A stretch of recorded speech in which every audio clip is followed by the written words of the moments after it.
Good afternoon, everybody. Thank you so much for joining us. My name is Mark Friedenthal. I am the founder and CEO of Tolerisk. For those not familiar with Tolerisk, we provide client risk profiling technology designed specifically for the fiduciary process. Unlike legacy client profiling tools, Tolerisk is not just a personality profile, but also incorporates the client's financial data to measure their financial ability to take risk. Tolerisk uses a simple stocks to bonds benchmark scale and uber simple visuals to make it easy for clients to understand. If you haven't seen Tolerisk recently, please reach out to us and we're happy to schedule a demonstration so you can see how advisors use Tolerisk to accelerate practice growth and reduce compliance risk.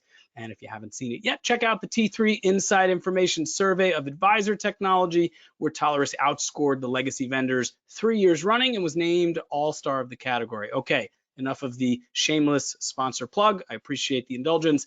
I am very proud to introduce our thought leader speaker for this afternoon. Jason Mirabella is the founder of Deliver Advice. With nearly 25 years in the financial services industry, Jason has extensive experience in strategic operations, platform management, and wealth management. Jason's been involved in key mergers and acquisitions with firms like WealthSource Partners, Model FA, and SurePath Wealth Management.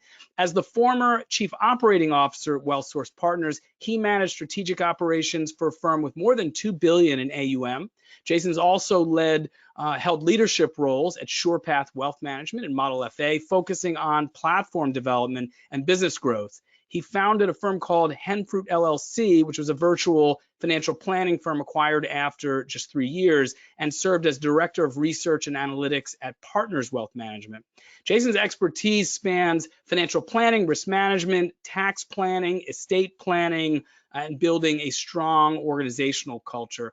We are so privileged to have Jason with us today. Please share your questions for Jason by typing them in the box. Since Jason's going to present to us, we're going to relay the questions at the end of the presentation, and I'll make sure all of your questions are covered and are relayed aloud. And for those of you who are submitting for CE credit, please make sure you stay engaged and attentive for at least 50 minutes. That's the requirement for CE credit. So without further ado, please join me in welcoming Jason Mirabella. Jason, thank you for joining us. Thank you, Mark. Appreciate it. I'm going to turn off my webcam just for the presentation. We'll flip it back on during Q&A. But with that, welcome. Thank you for joining me today for this session on building a high-value service offer. My name is Jason Mirabella, founder of Deliver Advice. Over the next 45 minutes or so, we're going to explore how to design and implement a service offer that drives growth, enhances client experience, and scales effectively within your firm. Here's what we're going to cover today. First, background and context. I'll start by sharing a little bit about my experience and the foundation behind this framework. I don't want this to turn into a commercial for Deliver Advice, but understanding our approach to the material I'm about to present is important. Our perspective might be a little bit different than what you're used to, and I believe that context will help ground our discussion. Number 2, 8 core beliefs. These are some of the guiding principles behind designing successful service offers. While my philosophy isn't limited to just these 8 ideas, they do represent some of the most critical aspects that shape my approach to this work. And lastly, number 3 is the 6-step process. This is where we will spend the bulk of our time walking through a step-by-step process to build and deploy high-value service offers. Let's dive in.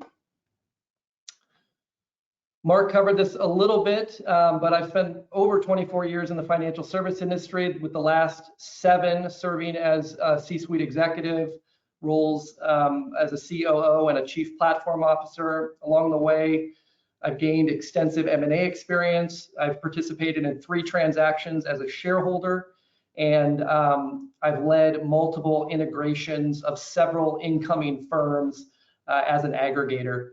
I'd like to think of myself as a strategic operator I thrive in areas like strategic planning, change management, and platform design. One of the main areas of focus and interest, particularly over the last 7 years, has been work management systems, fostering firm connectivity, and enhancing team and client experience, essentially creating operational frameworks that help organizations grow and scale.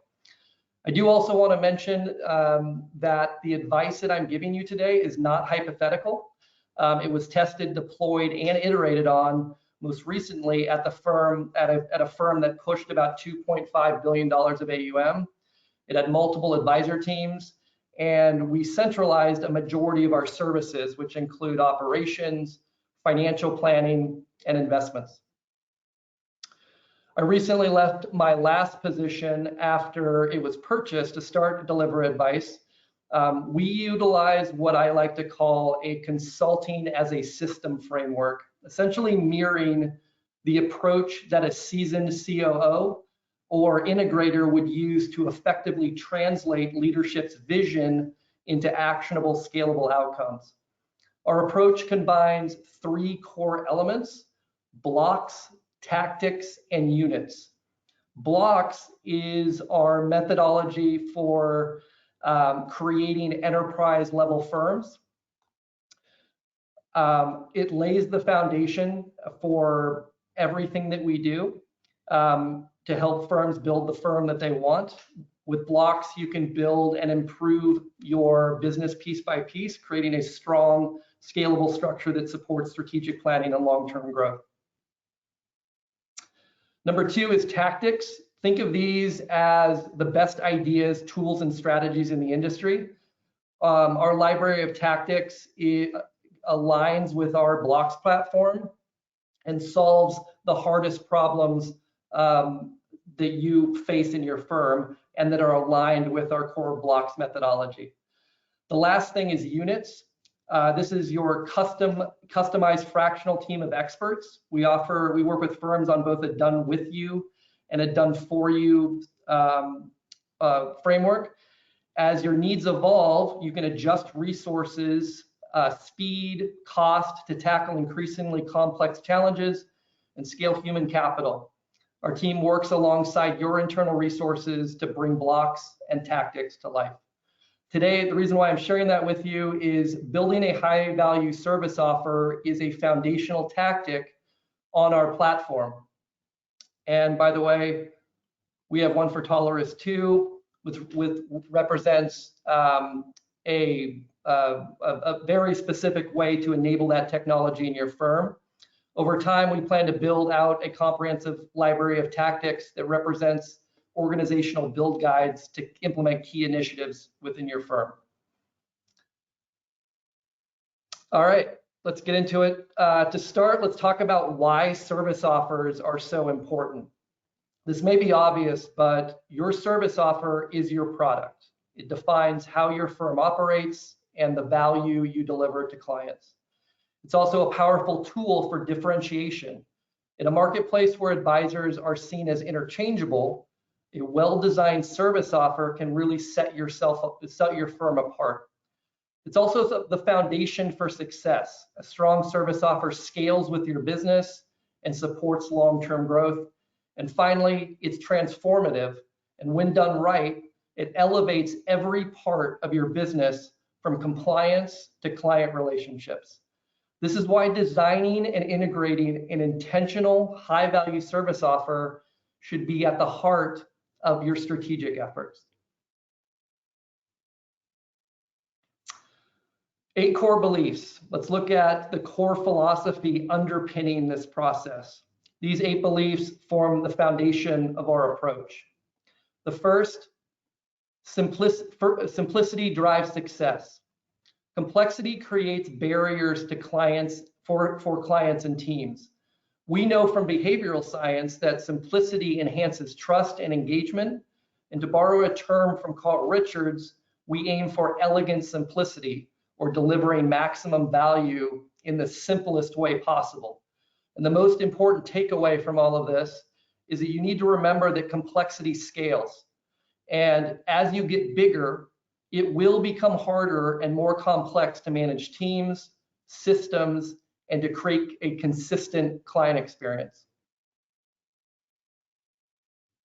Number two, balance is essential. A great service offer combines administrative, tactical, and relational milestones. The sum of these three categories is equal to your client experience. Balancing all three ensures a high-value offer that is operationally efficient while fostering meaningful client relationships and maximizing your referability. Number three, client experience doesn't start at onboarding. Every touch point, even during the prospecting phase, is an opportunity to set the stage for future success. Too often, I see advisors take a shoot from the hip approach during prospecting, only to find themselves starting from scratch when the client says yes, scrambling to align relationship with their service model. This reactive approach creates unnecessary friction, and by leveraging early interactions intentionally, you can not only streamline onboarding, but also build trust and set clear expectations from the very beginning. Process first, technology second. Technology should amplify optimized workflows, not compensate for broken processes. Starting with technology often creates inefficiencies and unnecessary friction. It's also important to be wary of the high opportunity cost of chasing shiny objects. In today's world, the internet and social media inundate us with bite-sized platitudes and shiny technology tools that can distract us from what truly matters. Obsessing over what's new can siphon time, resources, and focus away from strategic priorities, ultimately undermining your long-term success. By prioritizing mapping of your client experiences and processes first, you'll stay out of what I call the ideation loop.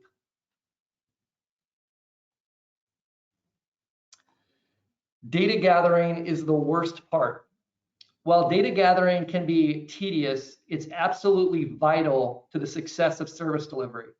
In many cases, it's the first experience a client has after signing your agreement, making it a key moment to set the tone for the relationship.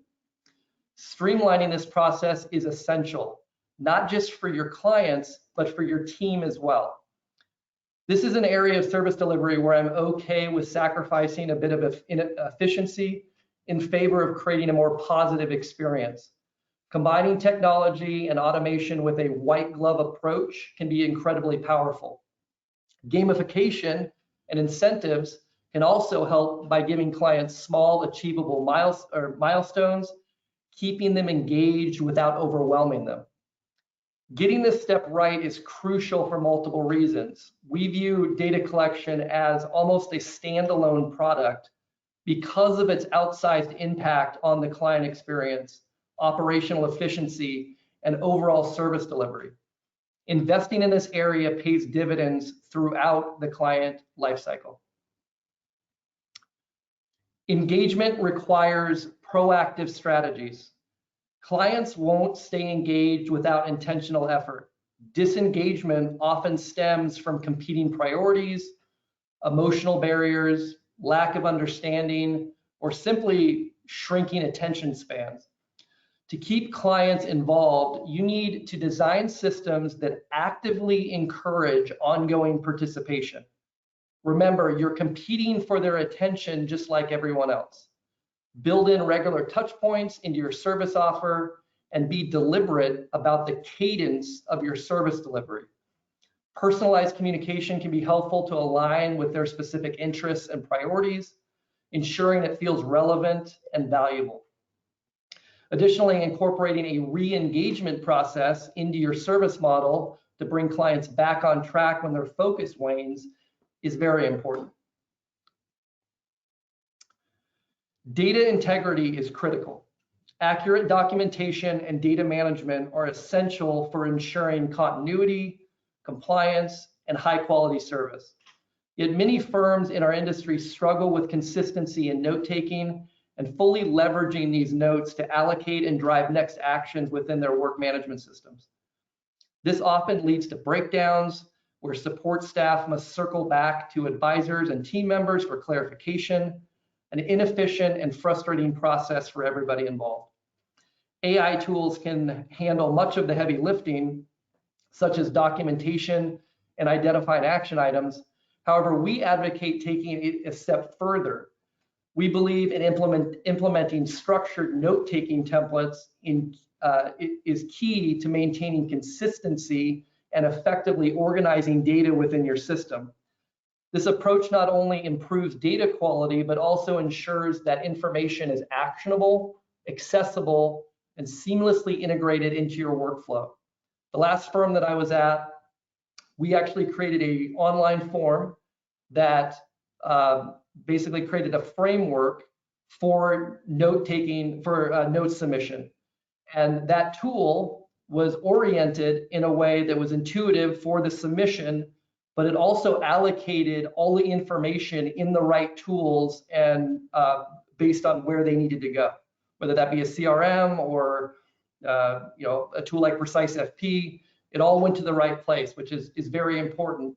I've worked with a lot of firms, and I've been part of a lot of firms that in the CRM, there's various levels of quality of notes, and low quality notes leads to bad team experience and an inability to structure a good experience for the client. Number 8, optimize for work experience. This is very important and something that I spend a lot of time and focus on. And I believe the most effective systems enhance the day-to-day experience of advisors and teams by aligning with the real-world needs. A system that compromises work experience is by definition a broken system. And optimizing for this should be your primary KPI. When systems feel good, good things happen. Culture improves, back channeling disappears, adherence to processes increases, and collaboration becomes seamless. Teams feel more invested in the development and evolution of your processes, and their trust in leadership grows. Most importantly, great people are attracted to and stay in environments with functional, well-designed work management systems. To achieve this, it's essential to treat your advisors and your teams as clients of strategic operations leadership and involve them directly in the creation and refinement of these systems. Again, these beliefs guide everything we do in the 6-step process you're about to see.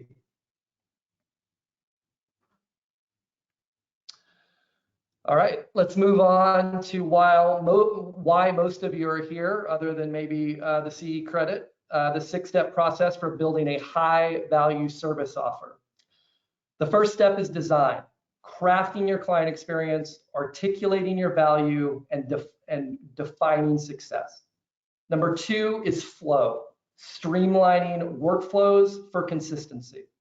Number 3, enable. Equip teams with technology tools and systems that are fully aligned with your processes. Number 4, document. Standardize tasks and the how of your work experience. Number 5, connect. Develop templates, train your team, and cultivate alignment and collaboration to drive cohesive outcomes. Number 6, manage. Develop and refine team structures, monitor progress, uphold accountability, and foster continuous improvement. Please note that our approach is designed to be what I call technology agnostic, scalable and adaptable to any firm. Depending on the complexity of your operations and goals, how deep you go into these strategies may vary based on your use case. However, the general structure and approach should stay intact and will add value. And also, don't worry about if you can't read the diagram. I'll bring a more zoomed in version as we go through the steps.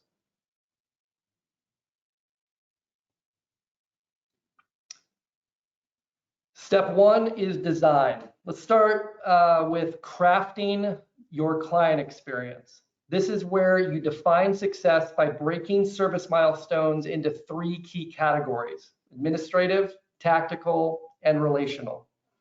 I'm going to open up, whoops. And we're up here, by the way. At this stage, we're focused on the big picture. Don't worry, we're not worried about the how just yet. This is all about the what. What do you want the prospect and the client journey to look like? What are the key milestones that will define the client's and team's experience? It's helpful to approach this in phases. Lead in prospecting, what happens before they become a client. Number 2, initial service delivery. This covers onboarding and initial plan delivery. And number 3, proactive service, or the 12-month rolling period after initial service delivery. And here's the key. Don't forget about relational touch points. There are some great programs that I've identified a couple here that you can integrate into this system to nurture things like referral generation and to create a wow client experience. Remember that a great service offer isn't just about delivering value, it's about creating advocates for your business.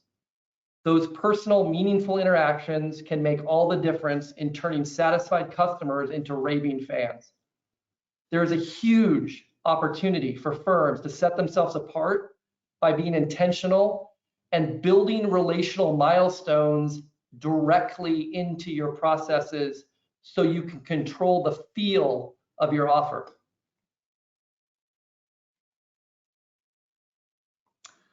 Number 2, flow. Now that we've defined the client experience, the next step is to map workflows that align with it. This means laying out the roles, responsibilities, and let me get this up. Oops. Let me get this up again. The roles, the responsibilities, and the cadence of delivery to ensure everything flows smoothly. And we are right here, guys, by the way. But here's the key. Your workflow needs to be scalable and adaptable. They should account for client behaviors in the real world. Let me give you 3 examples. On this diagram, you can see that I've addressed the first issue, which is preferences around data collection. As many of you know, clients have various levels or willingness to give you data at certain points in the workflow. You need to build that in. At my last firm, we structured it in 3 ways. Prospects that will give you everything up front, prospects that will only provide you the basics, and those that just want to jump straight into onboarding. You can see that we've accounted for those changes in the workflow that I've illustrated here.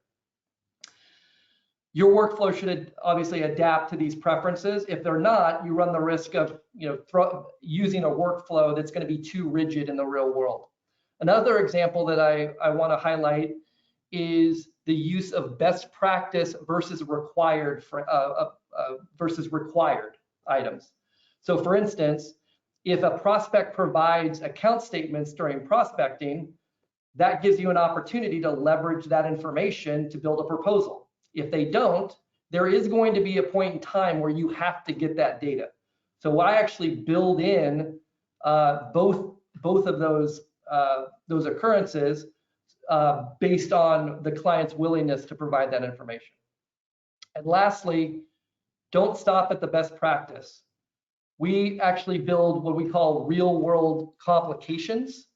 So we start with the best practice and then we build secondary workflows around it to handle deviations like when the prospect isn't qualified or other things that deviate from what you're hoping for essentially.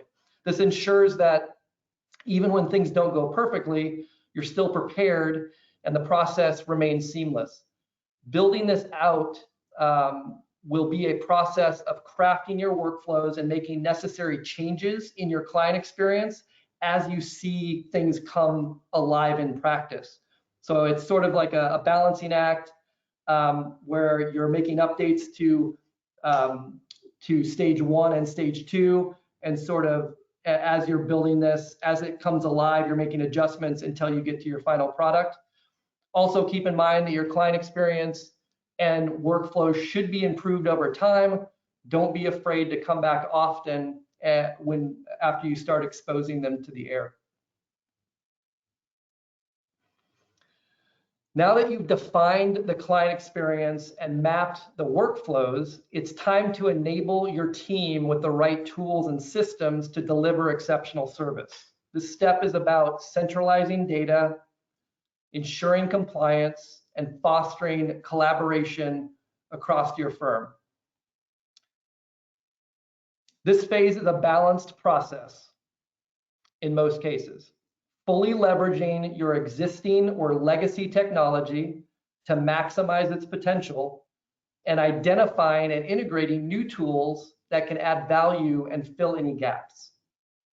A critical exercise during this phase is creating a technology ecosystem diagram, which is a diagram that should clearly outline all of your technology components and how they fit together, including how data flows between the tools. And this is an area that a lot of firms miss.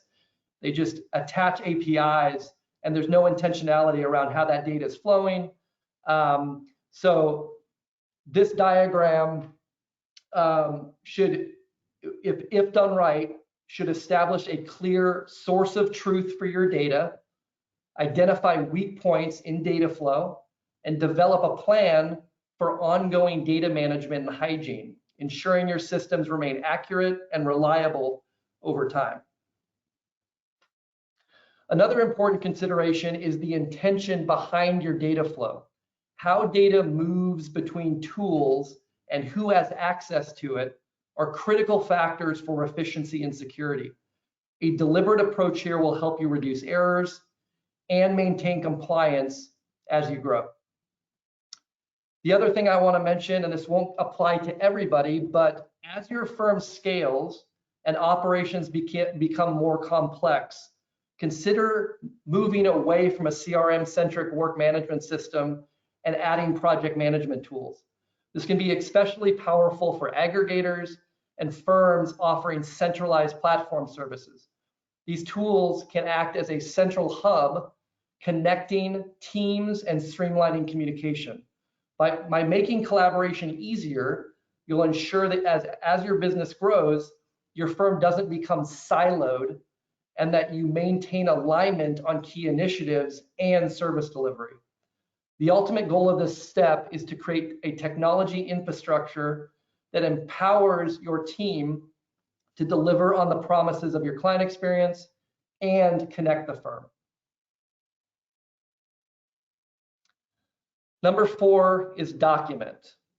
At this stage, it's time to get into the how behind the what we established in the client experience, workflow, and enablement stages.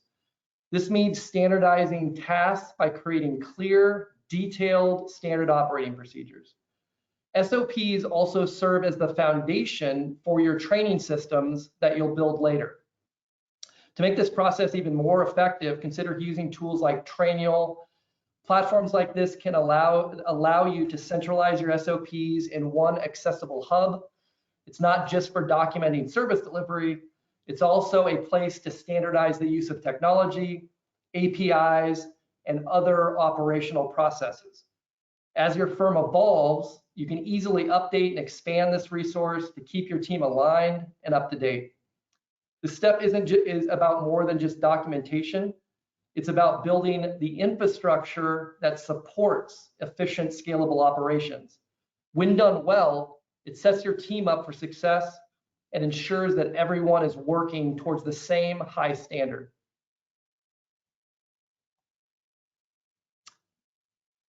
Number 5, connect. Now we're getting into what I would call the hard part. It's time to pull everything together and make it actionable for your team. These next 2 phases is what truly will set yourself apart and make you a top 1 to to 3% firm if you do this correctly. This step is all about creating training systems and resources that ensure your team can execute workflows seamlessly and consistently. I'll pop up the diagram again. We are right here. A key part of this phase is leveraging your SOPs to build your training systems. SOPs provide the foundation for how work should be done.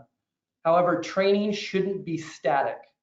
It should live and evolve alongside your workflow.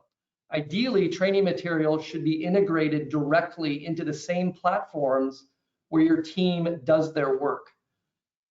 This is contrary to maybe like a static video library. A lot of firms, have a disconnected place where they put all their training assets. What I'm advocating for is for those assets to be integrated directly into the same platforms where they're actually doing their work, like the CRM, like a project management system. What this is going to do is it ensures accessibility and allows for continuous learning as the systems and processes grow.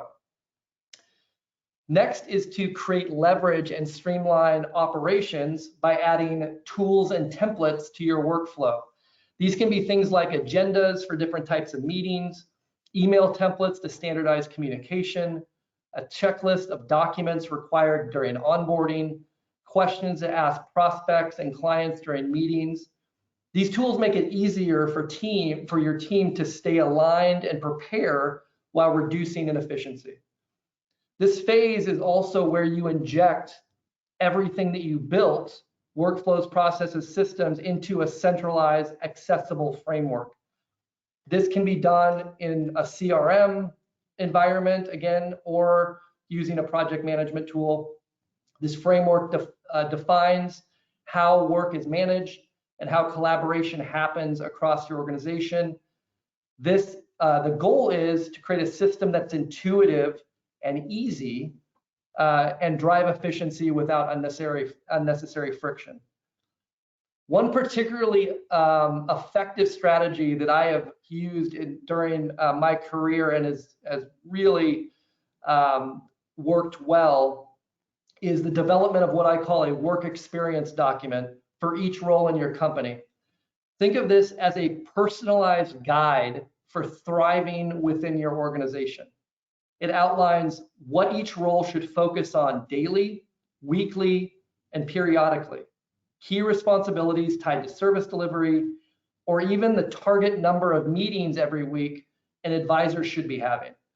This document also becomes the foundation for your management methodology, setting expectations and accountability measures.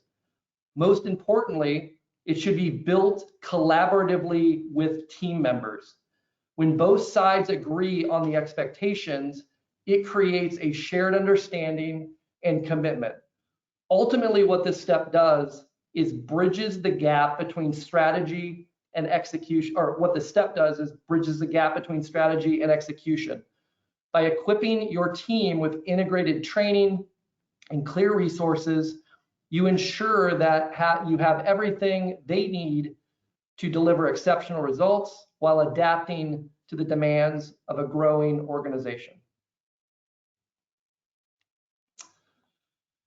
And finally, manage.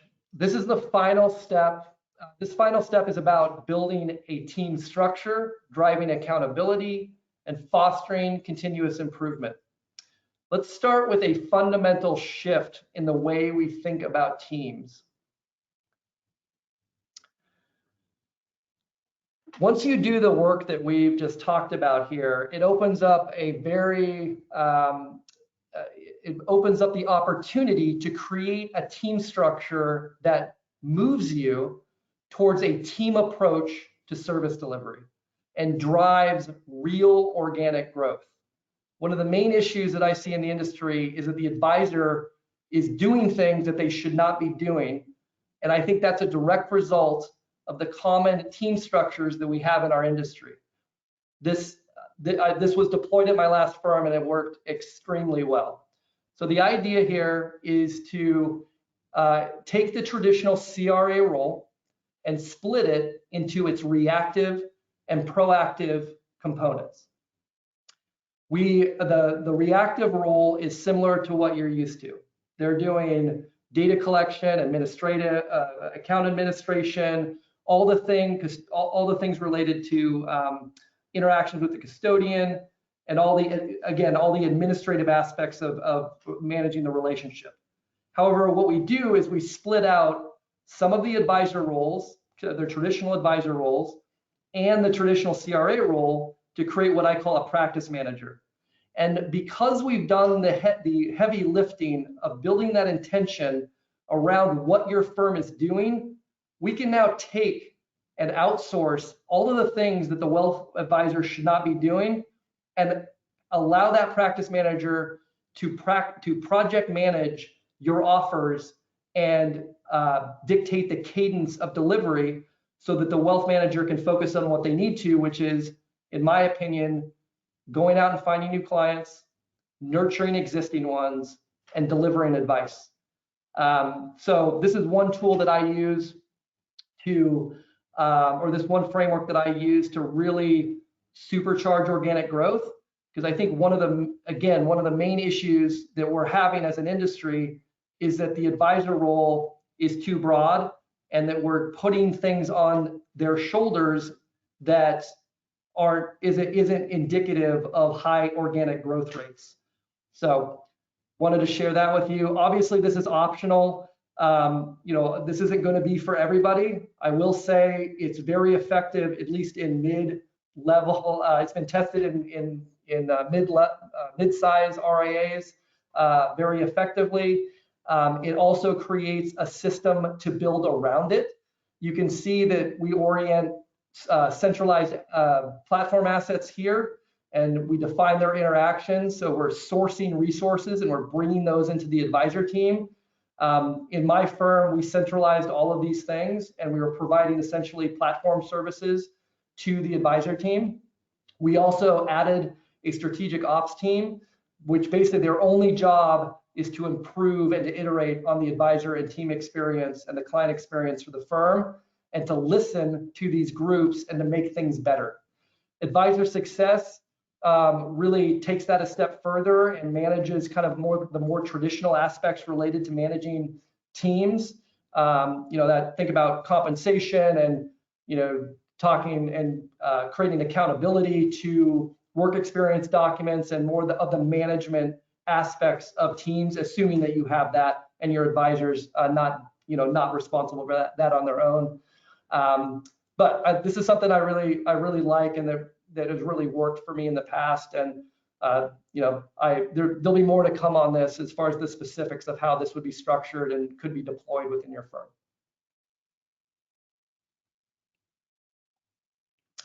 All right, next, we need to establish key performance indicators. These metrics should measure what success looks like across different areas of the firm, whether it's client satisfaction, operational efficiency, or team performance. APIs give your team a roadmap and provide a clear way to evaluate progress over time. Also, accountability doesn't just happen. You need a solid management structure, which becomes very easy when you've done this pre-work, because you've basically you've designed a management methodology for your leadership based on the expectations of the firm. It's really about creating an environment where everyone understands their role in the big picture and feels motivated to contribute. And that contribution is connected to incentives and compensation so that we can keep everybody motivated and we can maintain adherence to the processes. The last part of this process is feedback loops. It's maybe the most important thing. This allows, well, it's probably not the most important thing, but this is a very important piece that you need to create some intention around. Is these allow you to refine your system continuously, ensuring that that they don't just work, but evolve and improve over time. Feedback loops also empower your team to affect change within the organization. when people feel like their contributions matter and their voices are heard, you foster a culture of collaboration and innovation. By the end of this phase, your firm should be operating as a cohesive unit with a clear structure, shared goals, and a culture of continuous improvement.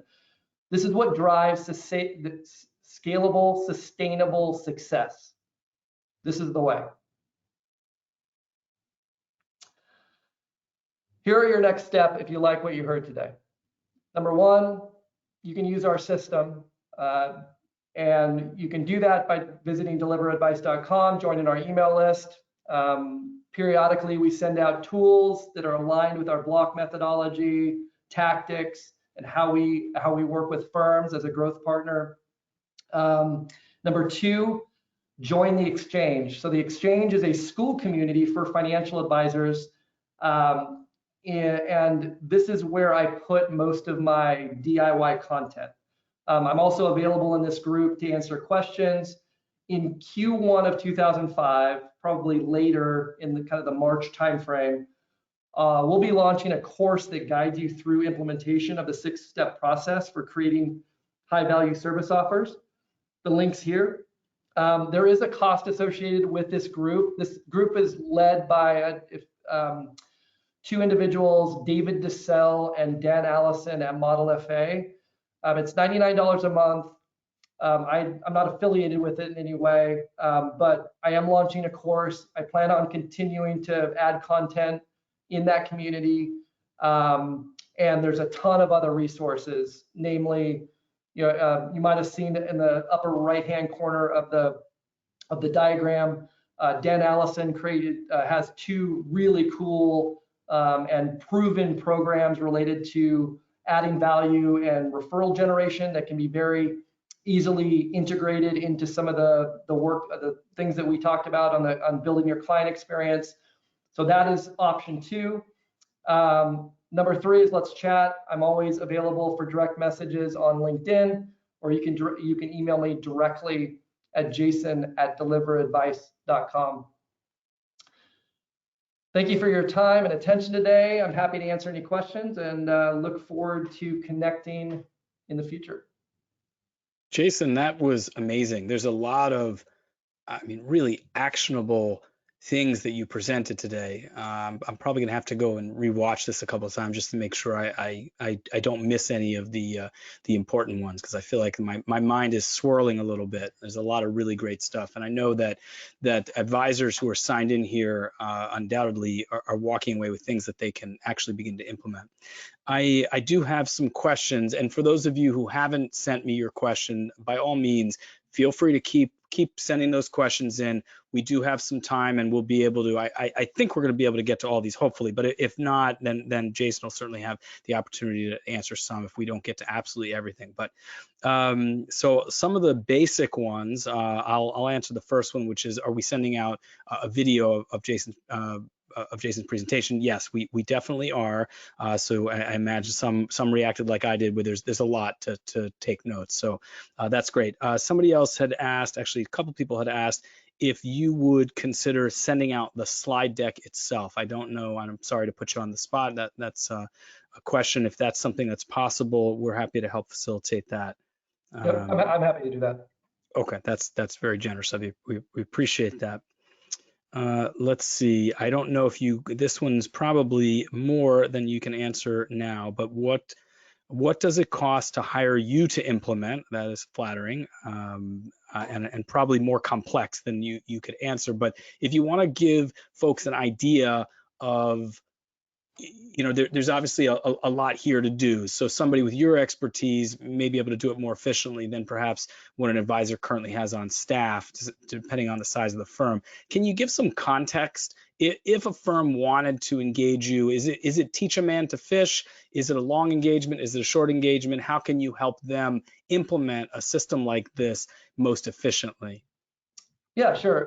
So the way we're structured is every firm, you can think of it as kind of a growth partner. So it's a management consulting platform. So if it's probably not ideal for somebody that's not taking a systems approach to building their firm.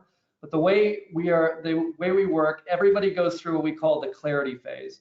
And it's a 30 to 45 day time frame where we look at every aspect of your business and develop a roadmap for the next 12 to 18 months. That document is basically created against our blocks methodology. So some of the things that you saw there, you get a deliverable that looks at each of those areas, and we make recommendations and recommendations for next actions and what we would do, essentially creating a strategic plan, right? From there, once we have that document, we work together to figure out how fast you want to go, how many initiatives you want to do at currently, and that's when the fractional team, or what we call units, comes in.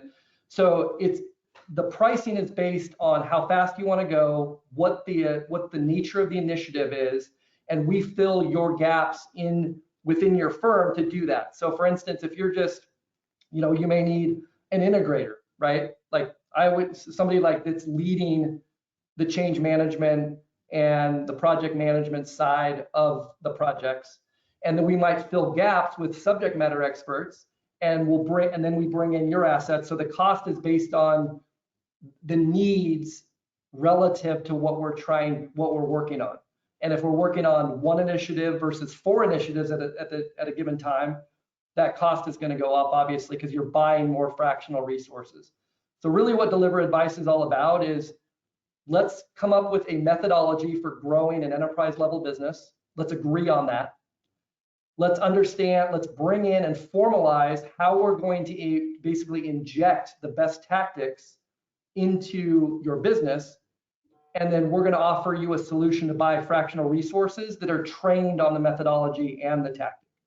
And that's going to vary across firms based on their complexity, their current resources, but everything starts at the clarity phase so that we understand where we want to go and what we need to do. I'm going to combine a couple questions here.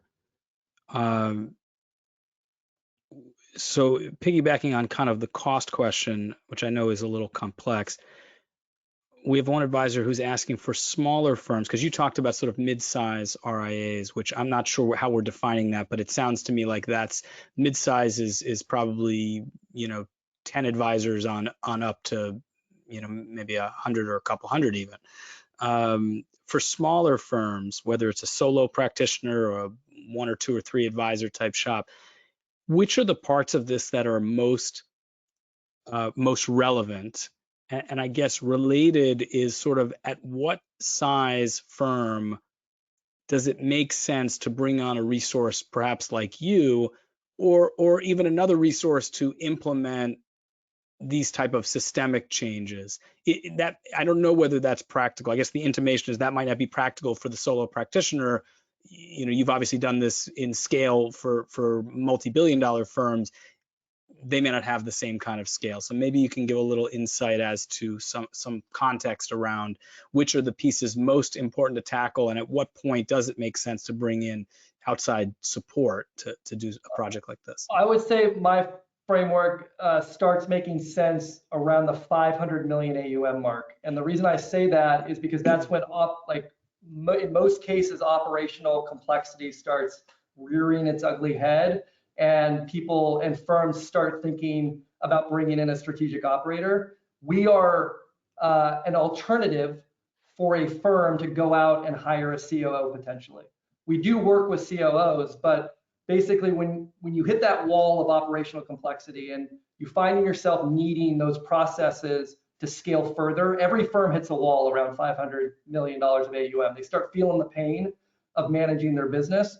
That's when we become relevant. Anything lower than that, I mean, obviously this can be scaled down, because it's just a matter of you need less resources, and we're working on less, the initiatives are less complex. But we found that most people can kind of handle that on their own for smaller firms.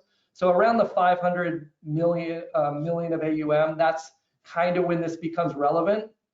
And we become a solution, a cheaper solution than going out and sourcing these strategic operators and these executors on their own and having to pay FICA and being able to buy fractional resources so you can kind of throttle up and down based on your current state and all of that stuff. So short answer, around 500 million is where I get most of my traction, because that's when people start feeling the operational pain and wanting to scale past that number. Takes some thought. So for the smaller or earlier stage practices that are not at that level and they want to attempt to do some of this on their own, what are one or two of the things that you feel like is most relevant, gives them the most bang for their buck, so to speak, in terms of time spent?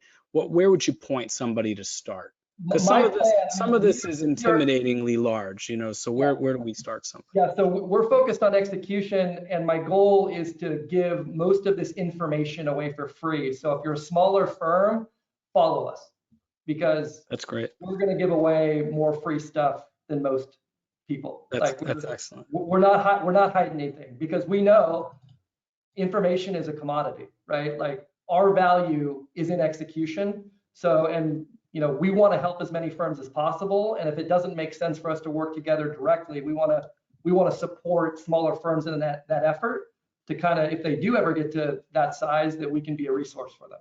That's really that's generous and very helpful. We do have a number of other questions, so I want to make sure we kind of tackle these as quickly as we can.